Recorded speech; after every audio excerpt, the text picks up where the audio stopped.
What makes you prime, top-notch Wu-Tang? I mean, I have everything that you could possibly ask for as far as brains, beauty, ambition. I would build my man up to be everything he wants to be in this world. I'm the best investment he would ever make in his life. And my shit's exclusive. I've invested in my body. I have a $150,000 body.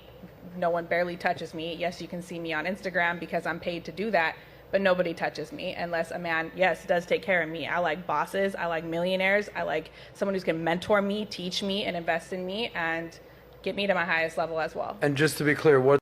So in this clip, we've just watched a portion of it, and I'll just give you a quick reaction. We've heard a woman who is making some pretty bold statements about what she brings to the table in a relationship. And she's talking about how she's worth $100 million and she's looking for a man who can match her level of ambition and success. Now, first off, it's clear that this woman values financial success above all else. She talks about her own accomplishments and seems to believe that money is the key to happiness in a relationship. But here's the thing. While financial stability is important, I think it's not the only factor that matters in a relationship. What about compatibility, trust, loyalty, and mutual respect? These are all essential elements of a healthy partnership, regardless of how much money you have in the bank. And what age do you want to get married? I don't necessarily have a time restraint on myself. I feel like God's gonna, She's waiting on God? Really? With all such demands and criteria, you're still waiting for God to give you a husband? Why not remove the criteria and let God take over everything, every aspect of it, to just provide you a man? Who knows? Maybe you wake up and you open your door, there goes your man, and you take whatever he brings on the table. Make me cross paths with my future husband when that time is right. So you're comfortable? I probably have about another 10 million in real estate that I need to develop before that, so that I can reach the caliber of man that I want to be my future husband. Okay. Got it. And how convinced are you that a man is attracted to a girl with ambition, brains, $10 million in real estate, or just being nice and sweet? What do you think a man is most interested in, especially the man that you're looking for who's worth millions of dollars? Does he want an ambitious boss babe or a nice, compliant, beautiful girl that doesn't give him headaches? What do you think most men like that would prefer? I'm not looking for what most men or most women are looking like. Well, you should be, because you want that kind of guy, so you should be. What do you mean? No, I'm looking for like that 1 in a million, where you're looking at like Grant and Elaine Cardone. You're looking at like, power couples, Jay-Z, Beyonce. Those people are building an empire together and they're equally contributing. So I respect on that, but let's play in reality right now. You're not going to marry Jay-Z or Grant Cardone. For the sake of this conversation, you're going to marry some successful guy. I'm going to have my own. Exactly. So that guy, how much is he worth? Close. Make up a number. 100 million. Okay, so that guy that's worth $100 million, go with me here now, Kay. Does he want a boss babe who's trying to sell real estate, or a nice, lovely, compliant girl who's willing to get on his schedule? What do you think that guy wants? Think about it. Well, I only date men that are at that high caliber. No. I'm asking what you think. I don't care what you think. I want to know. I think they want me. What he thinks. They're constantly pursuing me. There's an issue of attitude right here. Throughout this conversation, this woman comes across as really, really arrogant and dismissive, showing little regard for anyone else's opinion or feelings. And let's not forget about the language she uses. It's pretty disrespectful, in my opinion. What do you mean? Why aren't you married to one yet, though? Because I don't want to be married to one yet. I thought you just I've been said building my own business. But I thought I've been proposed to twice and turned it down. It wasn't the right one. You turned down a guy worth $100 million twice? 50 million, but yes. Why in the world would you turn him down? Because I still had things to do. So you think that you're just going to go find another guy worth $50 million is ready to wipe you up? No, like I said, 100 million. I like to double down. So the 50 million guy was just too poor for you? No, he just wasn't the right one. You do realize there might be people in the comments calling you absolutely delusional right now. That's Do you fine. realize that? I don't care what they have to say. Okay. So I'm asking you to put yourself, take off the I'm a hot girl, paid 150 grand boss babe, priceless punani, take that off. Okay. Put your, give her your hat for a second, would you? Are you able to do that? I don't have a haircut right now. So put on the $100 million guy's hat. Are you ready to play this game? Okay. Don't answer like you're Kay. Answer like give me a guy's name that you'd be willing to marry. A guy's name. I'm sorry. Think of a name. Think of a name. $100 million guy. I don't know. Let's call him Jay-Z. Let's call him Jay, because we're not Okay. talking of Jay-Z. Jay is worth $100 million.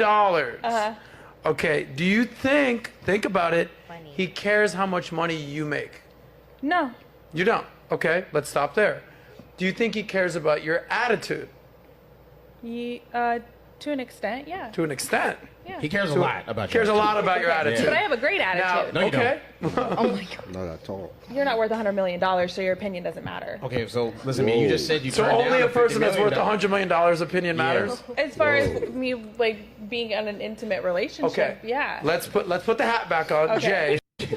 So, what is Jay looking for?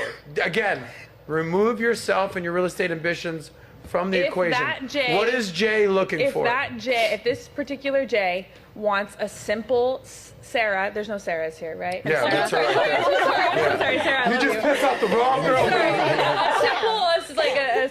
Simple Sam, whatever, okay? Then you can find a million of those. You can go to the club, you can go find a girl in college, or it's something so simple like that. You can find them, every 100 girls is the same person like that, simple.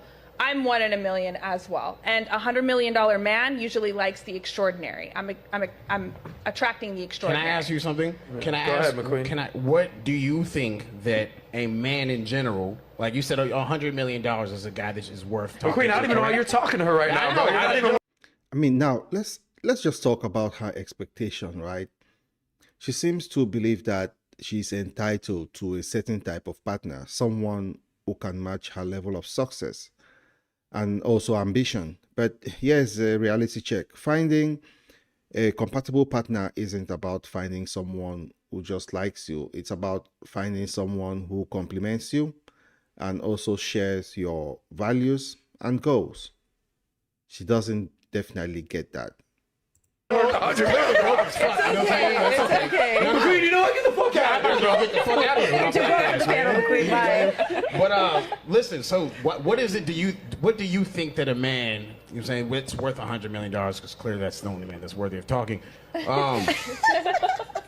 So, what do you think that, like, what are the top 3 things that you think that man values? I think he values business. From who? And no, in general, his life. Okay. And he needs someone who understands that. From you? Okay. And a girl who is just simple and will comply, she's there for the money. A woman who has it on her own isn't there just for the money, because Okay. I So have my own. what's the last 2 things besides the first one you just? I would say family. They're looking for someone that they can procreate with, someone to take on their legacy. Do you think that someone they And want to they wanna procreate have- with cares more about money than actually being a submissive, compliant woman? I'm sorry, what was the I'm question? saying, do you think that they want to procreate with someone who thinks like you as opposed to a compliant, submissive woman? I would assume so, yes. That's a fucking retarded ass outlook. Okay, well, you shouldn't use the word retarded because there are people with I mean, disabilities you in really, the world. I mean, you shouldn't say that, someone who's not worth $100 million shouldn't be worthy of talking, but, hey, you did.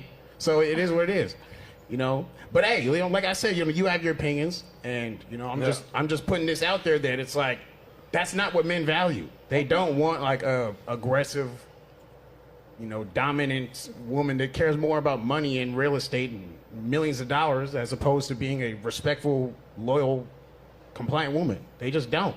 Okay. I'm trying to help you out because, you just turned down a nigga that's worth $50 million acting like they just down the street. Like, you know what I'm saying? Like, So what's your take on all this? Or I'll give mine first. Well, it's important to remember that relationships are about more than just money and status. And they are about connection, communication, and mutual respect. And if you're lucky enough to find someone who values those things as much as you do, well, you've hit the jackpot. But hey, that's just my 2 cents, my own opinion, to be precise. What do you think about this whole situation? Just let me know in the comments below. And if you enjoyed this video, don't forget to like, share, and subscribe for more content. Thanks for watching OB Podcast.